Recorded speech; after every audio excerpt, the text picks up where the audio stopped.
Ladies and gentlemen, welcome back to Authentic Info Podcast. I'm your host, Admire Sandile.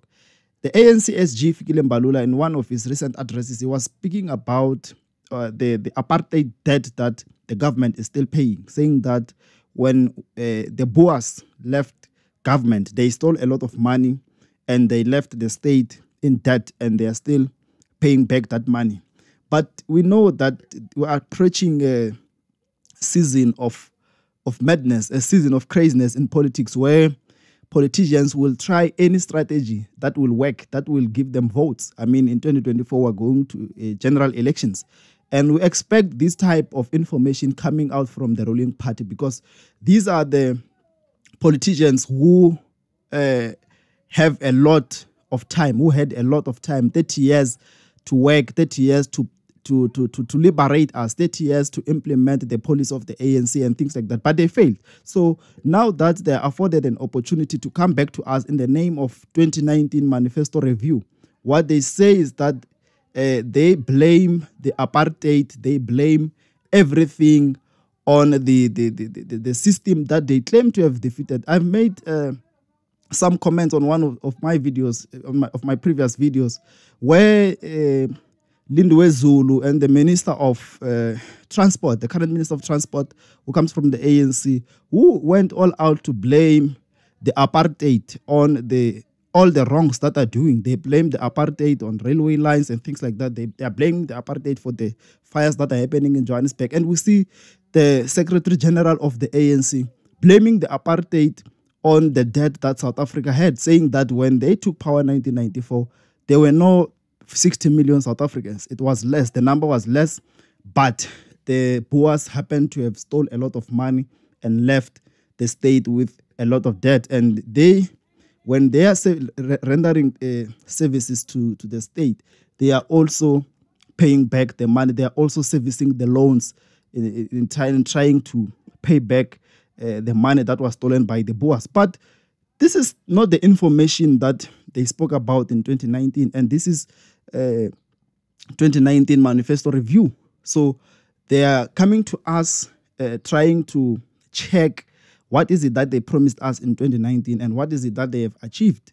And they are pleading with us before they launch the 2024 manifesto.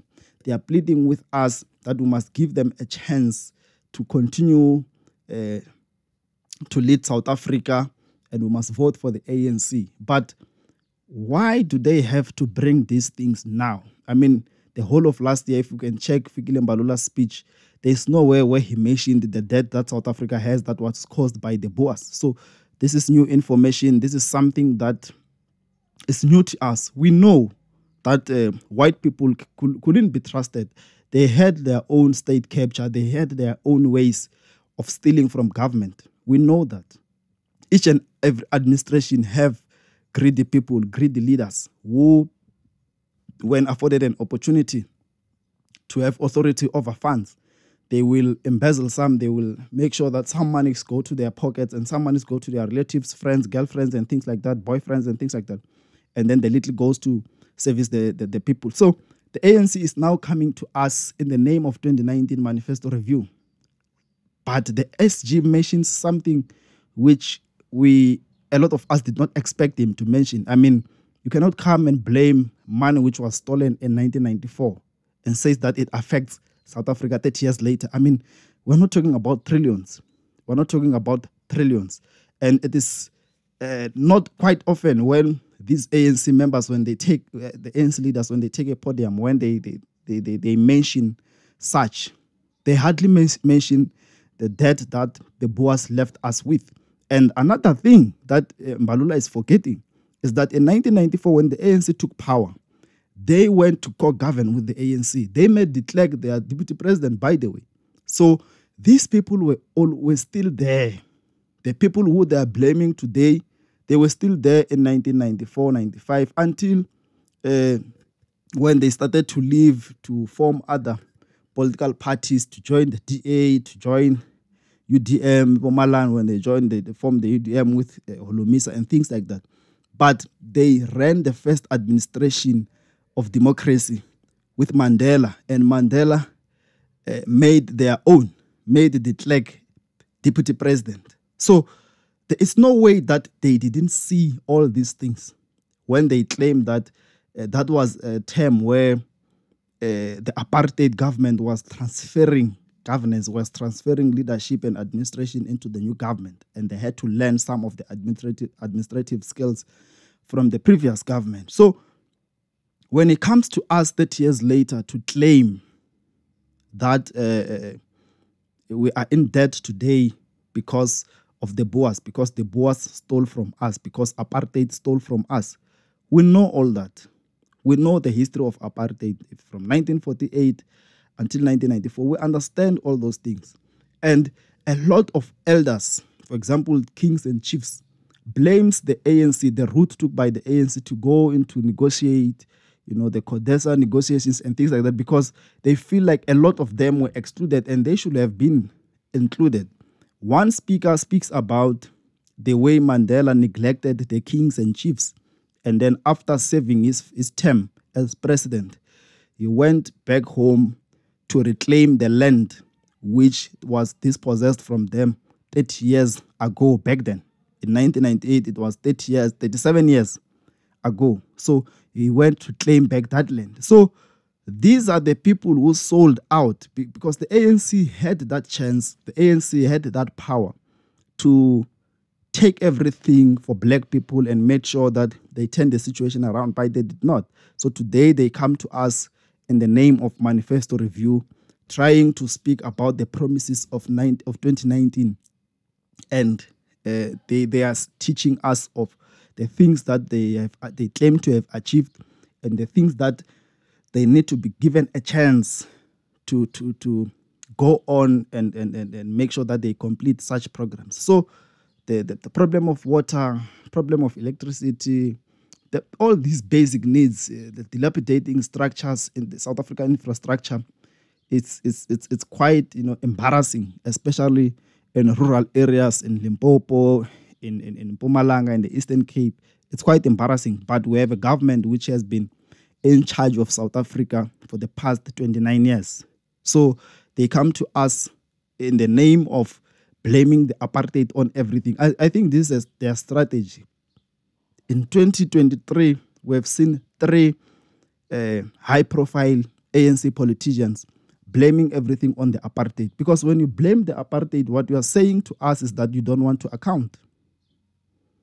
It's that you didn't see this problem for the past 5 administrations, and now you don't want to account. So I don't know what this type of presentation or this type of address means to them, because to us it's an insult. We cannot afford you an opportunity to lead us and then you leave some important things behind, and later on you want to come to us and blame everything on a system that you claim to have defeated. It's wrong.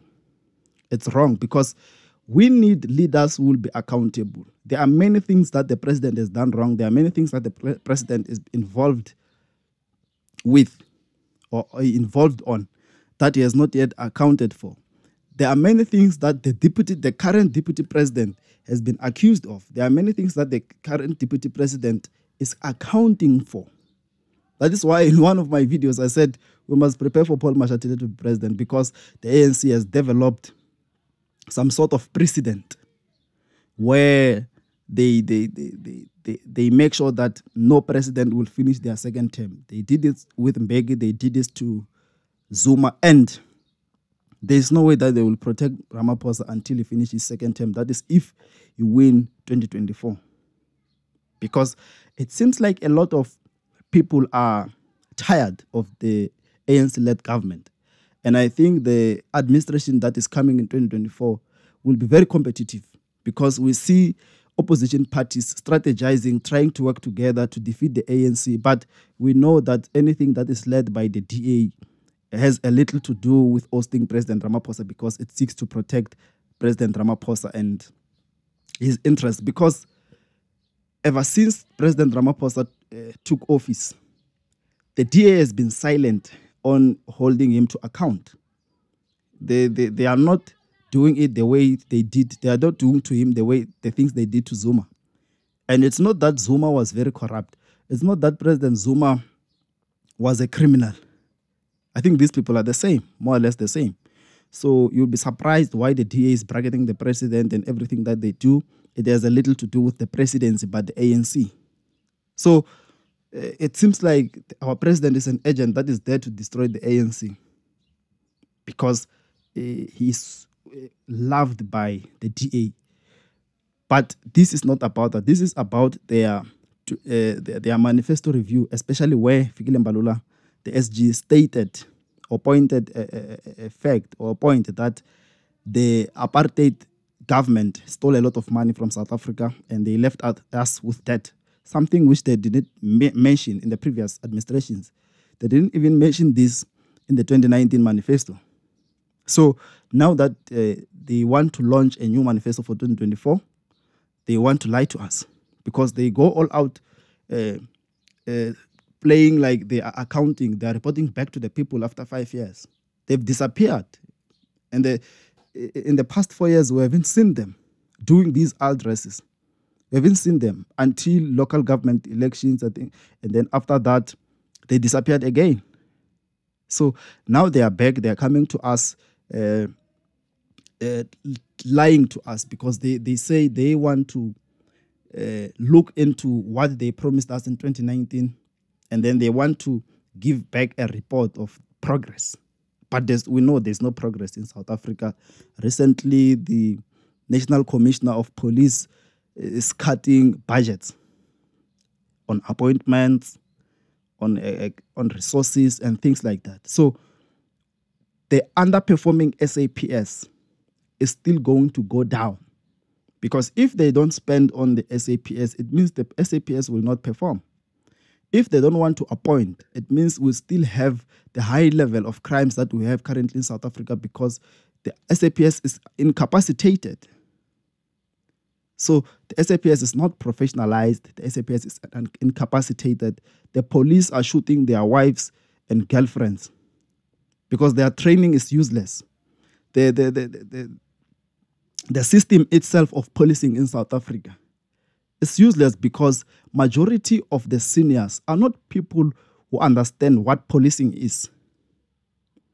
It is full of people who are there for the salary and not to service the people of South Africa. Majority of the police, majority of SAPS members, they don't know what act regulates where they work or what they do. But today we hear the National Commissioner cutting budgets. So they want it to be more weak. Where is this money going to? Because money is supposed to be used. It must service the department. It must service the SAPS, and it must make it more professional, more effective. The men in blue have lost respect. Instead of them putting more money and employing more police officials and making them more professional, they are cutting budgets. They are cutting appointments. So what type of administration is this? What is the ANC going to say when it comes to security? Because these are the things that they should report back to us. Because these are the basics, the basic needs and rights of the people that the ANC must ensure. They must make sure that we as the country is secured, the country is free of crime. They must make sure that it is not a fashion to commit crime in South Africa. But when a national commissioner cuts budget, it means he's saying all systems go. It's a free flow, which is bad. It's bad for the country. It's bad for everyone else. It's bad for even the ANC itself because we know that this is a political deployment. This is a political position. The position of commissioner is a political position. When are they going to report back on that? So these are some of the recent things that are happening here in South Africa that we need to deal with, that we need to be aware of. So that when we go and vote in 2024, we vote consciously. Because our votes cannot be bought by mere T-shirts and food parcels that comes once. And then for the next 5 years, we have to suffer and complain from corners of our shacks. So it's high time these politicians respect the people And for us to hold them to account, it is through the vote, it is through the ballot. And young people must make sure that they involve themselves in politics. They get involved in politics so that they get to understand what is it that is happening around. We get to understand what is it that is happening that affects us, affects our basic needs, because these are important things. They are here to report. They came to report on electricity, saying that he knows that there are places which have been blacked out for at least 3 years. But what have he done? What did he do for the past 3 years to solve the electricity problem? Because the Minister of Energy, the Minister of Electricity, these are ANC comrades. But we see them masquerading, dancing in these conferences like everything is up and running well. Meanwhile, we know that we are suffering.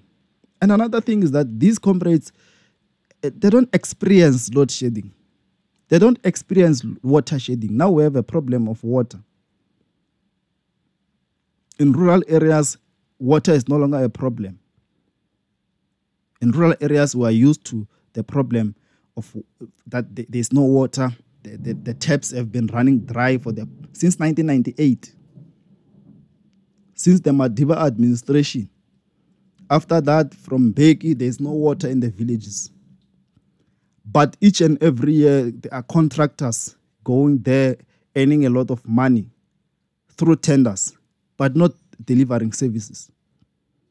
Because there's no way that you can say that you are a leader and you form part of a political party that has been in charge of government for 29 years and you don't find solutions to basic needs, water, health, quality education. The health system of South Africa is useless. It's useless. And these politicians are very proud of having discovery and things like that. They don't go to public hospitals because the public hospitals are not in the level that provides quality healthcare. They know themselves. But they are presiding over government that is supposed to make sure that there is quality healthcare and to the people. They're not ensuring that because they go to private hospitals. They afford that. There are even benefits for that. They don't afford it. There are benefits for that. So it's quite embarrassing to live in a South Africa where everything else is just going down. People don't afford houses. Government employees goes for 3-5 years without an increase. Why are they not reporting on that? They're not reporting on that. They are reporting on something else. And after that, they give artists money, which is good, and then to entertain the people, to make us forget. We dance for poverty. We dance for poverty. Fikile Mbalula speaks about an apartheid debt that they are servicing. Fikile Mbalula speaks about spaza shops. Who want to own a spaza in South Africa? Because there are malls. A mall is a monopoly. A mall is the biggest monopoly. Because there's no way that you can go and buy something that Spar, Pick n Pay, and other retailers sell. Because when you are in town, when you are at the mall, you buy that because you think that is quality. So who's going to buy from us? Must we compete Pakistans now? No, it can't be.